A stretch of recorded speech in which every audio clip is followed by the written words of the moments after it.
जी हाँ friends, MP board के students के लिए फिजिक्स के पेपर में एक क्वेश्चन आता है, रिक्त स्थानों की पूर्ति कीजिए। तो ये वाला क्वेश्चन 5 नंबर का रहता है। आपसे 5 रिक्त स्थान पूछे जाते हैं जिनमें आपको खाली जगह में भरना होता है।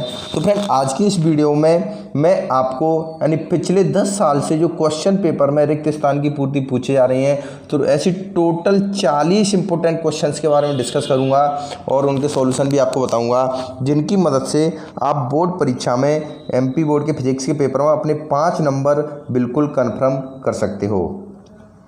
देखिए यहाँ पर पहला क्वेश्चन पूछा गया है, 1 फैराड इक्वल टू कितने स्टेप फैराड। तो फ्रेंड इसमें होता है 9 × 10⁻9। 1 फैराड कितने स्टेप फैराड होता है 9 × 10⁻9।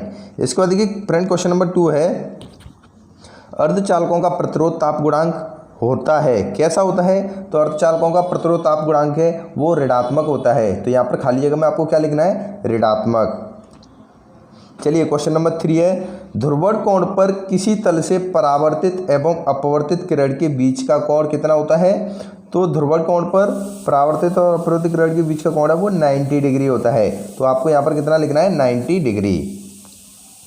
चलिए क्वेश्चन नंबर 4 है, यानी नैंड NAND नैंड गेट में एंड गेट के साथ और कौन सा गेट होता है। तो नैंड गेट में एंड गेट के साथ हमेशा नॉट गेट है वो उपयोग में लाया जाता है। एंड गेट और नॉट गेट को मिला करके ही नैंड गेट बनता है।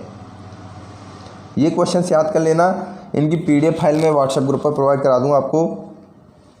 देखिए क्वेश्चन नंबर 5 है, यानी एक युक्ति है जिसकी सहायता से एक तीव्र एकवर्णी समांतर तथा उच्च कला संबंध प्रकाशपुंज प्राप्त किया जाता है। तो वह कौन सी युक्ति है फ्रेंड, लेजर के द्वारा। तो लेजर एक ऐसी युक्ति है जिसकी सहायता से ऐसा किया जा सकता है। तो यहाँ पर क्या लिखना है आपको, लेजर। चलिए नेक्स्ट क्वेश्चन है, यानी देखिए वह युक्ति है जिसके द्वारा किसी चालक के आकार या आयतन में बिना परिवर्तन किए उसकी विद्युत धारिता बढ़ाई जा सकती है। तो इस युक्ति को हम बोलते हैं संधारित्र। यानी संधारित्री एक ऐसी युक्ति है जिसकी धारिता बढ़ाई जा सकती है।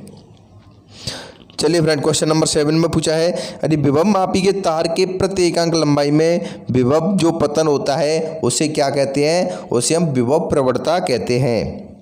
क्वेश्चन नंबर 8 है, चुंबकीय आघूर्ण का SI पद्धति में मात्रक क्या होता है। तो चुंबकीय आघूर्ण का मात्रक होता है वो होता है एम्पियर मीटर स्क्वायर। क्या होता है, एम्पियर मीटर स्क्वायर। इन सारे क्वेश्चंस के सॉल्यूशंस का भी PDF फाइल मैं आपको व्हाट्सएप ग्रुप पर प्रोवाइड करा दूंगा। देखिए श्रव्य आवृत्ति परास कौन सी होती है, यानी जिनको हम सुन सकते हैं वो वाली आवृत्ति कौन सी होती है। तो फ्रेंड वो होती है 20 हर्ट्ज से लेकर के 20,000 हर्ट्ज तक की आवृत्ति को हम सुन सकते हैं। इसके बाद नेक्स्ट क्वेश्चन है, WWW का अर्थ क्या होता है। तो वो होता है वर्ल्ड वाइड वेव। विद्युत अपघट्ट की सांद्रता बढ़ाने पर सेल का आंतरिक प्रतिरोध डैश है। तो इसमें क्या होता है, यानी जैसे सांद्रता बढ़ाते हैं तो उसका आंतरिक प्रतिरोध भी बढ़ जाता है। क्वेश्चन नंबर 12 में पूछा है, संचार उपग्रह की ऊंचाई लगभग कितनी होनी चाहिए। तो इसकी ऊंचाई है वो 36,000 किलोमीटर होनी चाहिए। प्रकाशिक तंतु किस सिद्धांत पर कार्य करता है। तो बताइए, अगर आपको इसका आंसर याद है तो प्लीज़ मुझे कमेंट करके ज़रूर बताना। इसके बाद देखिए नेक्स्ट क्वेश्चन है, विद्युत विभव का विमी सूत्र है।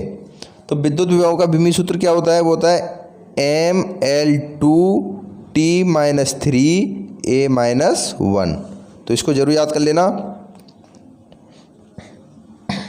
इसके बाद देखिए नेक्स्ट क्वेश्चन है, नॉर गेट, यानी नॉर गेट है ये कौन से गेट को बना करके यूज होता है। तो नॉर गेट यानी और गेट को और नॉट गेट को मिला करके नॉर गेट बनता है।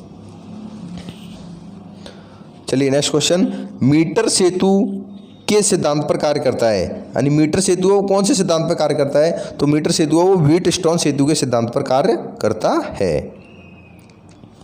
चलिए फ्रेंड क्वेश्चन नंबर 17 में पूछा गया है, समांतर प्लेट संधारित्र की प्लेटों के बीच की दूरी बढ़ाने पर उसकी धारिता का क्या होता है। तो अगर बीच की दूरी बढ़ा दोगे आप प्लेट की तो उसकी धारिता है वो कम हो जाती है। क्वेश्चन नंबर 18 में पूछा है, जल के अंदर वायु का बुलबुला कौन से लेंस की तरह काम करता है? तो जल के अंदर जो वायु का बुलबुला होता है वो अवतल लेंस की तरह कार्य करता है।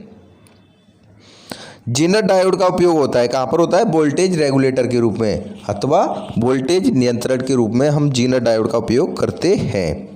इंपोर्टेंट क्वेश्चन है ये। 20वां क्वेश्चन भी इंपोर्टेंट है।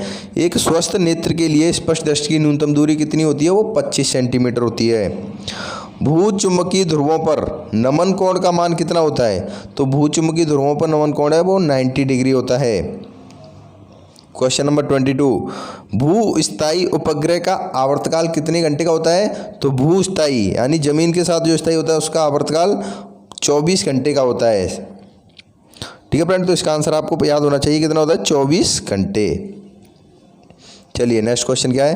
आकाश नीले रंग का किस लिए दिखाई देता है? वो प्रकाश के प्रकीर्णन के कारण। इंपोर्टेंट क्वेश्चन है ये। प्रति सेकंड उत्सर्जित होने वाले फोटो इलेक्ट्रॉन की संख्या आपतित विकिरण की किस चीज़ पर निर्भर करती है? ये तो आपतित विकिरण की तीव्रता यानी इंटेंसिटी पर ये निर्भर करती है। किसी अर्धचालक के ताप बढ़ाने पर उसकी चालकता है वो भी बढ़ जाती है। अगर आप किसी सेमीकंडक्टर का टेम्परेचर बढ़ाओगे तो उसकी कंडक्टिविटी है वो भी इंक्रीज हो जाती है यानी बढ़ जाती है।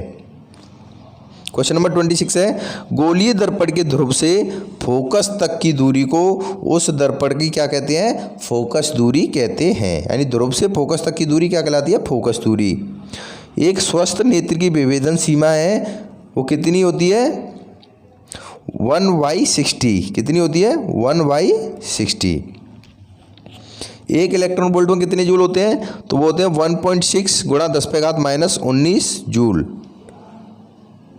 प्रकाश तरंगों की क्वेश्चन नंबर 20 है, प्रकाश तरंगों की आवृत्ति कितनी होती है?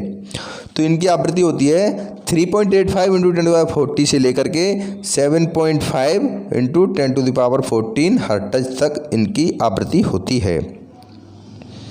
देखिए फ्रेंड, क्वेश्चन नंबर 30 में पूछा गया है, यहाँ पर है यानी एक कूलाम आवेश से गुजरने वाली विद्युत बल रेखाओं की संख्या कितनी होती है? तो इसका आपको कैलकुलेशन करना पड़ेगा। यहाँ पर मैं इसका डायरेक्ट आपको आंसर बता देता हूँ। एक कूलाम आवेश से गुजरने वाली विद्युत बल रेखाओं की संख्या होती है वो होती है 1.13 × 10⁻11। यहाँ पे से डायरेक्टली याद भी कर सकते हो। इलेक्ट्रॉन का द्रव्यमान कितना होता है? ब्राह्म द्रव्यमान या इलेक्ट्रॉन मास ऑफ इलेक्ट्रॉन तो होता है 9.1 × 10⁻31 kg। कितना होता है? 9.1 × 10⁻31 kg। तो ये इलेक्ट्रॉन का द्रव्यमान होता है। क्वेश्चन नंबर 32 पूछा है, दिष्ट धारा की आवृत्ति होती है। तो दिष्ट धारा की जो फ्रीक्वेंसी होती है वो फ्रेंड 0 यानी 0 होती है। और पृथ्वी का विद्युत विभव कितना माना जाता है? वेरी मोस्ट इंपोर्टेंट क्वेश्चन है, कई बार पूछा जा चुका है बोर्ड परीक्षा में। तो पृथ्वी का विद्युत विभव है वो 0 माना जाता है। विभव मापी को एक वोल्ट मीटर कहते हैं। विभव मापी को क्या कहते हैं हम? एक आदर्श वोल्ट मीटर कहते हैं। तो फ्रेंड इसका राइट आंसर क्या हो जाएगा? एक आदर्श वोल्ट मीटर कहते हैं। चलिए क्वेश्चन नंबर 35 है, फोटोन की अवधारणा सबसे पहले किसने दी थी? तो फोटोन के बारे में सबसे पहले किसने बताया था? अल्बर्ट आइंस्टीन नामक जो साइंटिस्ट थे उन्होंने बताया था। आवेश का विमीय सूत्र होता है आवेश, वेरी मोस्ट इंपोर्टेंट क्वेश्चन है, ए और टी। आवेश का विमीय सूत्र क्या होता है? A T. विद्युत चुम्बकीय तरंगें कैसी होती हैं?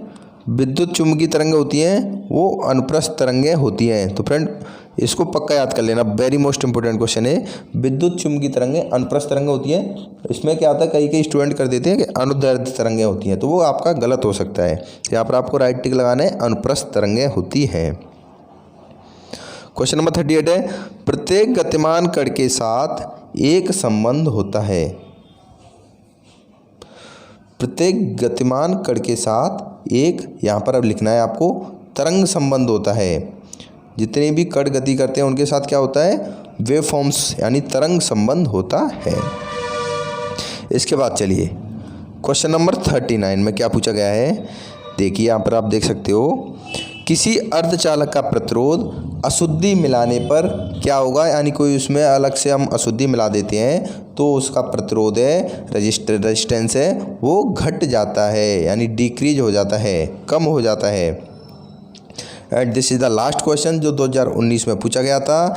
एन प्रकार के अर्धचालक में बहुसंख्यक आवेशवाहक कौन होते हैं, इलेक्ट्रॉन होते हैं अथवा कोटर होते हैं। तो फ्रेंड एन प्रकार के जो अर्धचालक होते हैं उनमें आवेशवाहक इलेक्ट्रॉन होते हैं, और जो पी प्रकार के अर्धचालक होते हैं उनमें आवेशवाहक कोटर होते हैं। तो ये 40वां क्वेश्चन आ सकता है। इसमें यहाँ पर पी टाइप के बारे में पूछा जा सकता है, यहाँ पर जो एन टाइप में पूछा गया है। तो फ्रेंड ये देखो 40 इंपोर्टेंट रिक्त स्थान जो कि आपको 5 नंबर दिला सकते हैं। तो वीडियो को यहाँ पर देख सकते हो, इनके सॉल्यूशंस का मैंने लिख दिया है, PDF फाइल पूरा बना दिया है, जिसको डाउनलोड करके आप इनकी तैयारी कर सकते हो। तो धन्यवाद दोस्तों।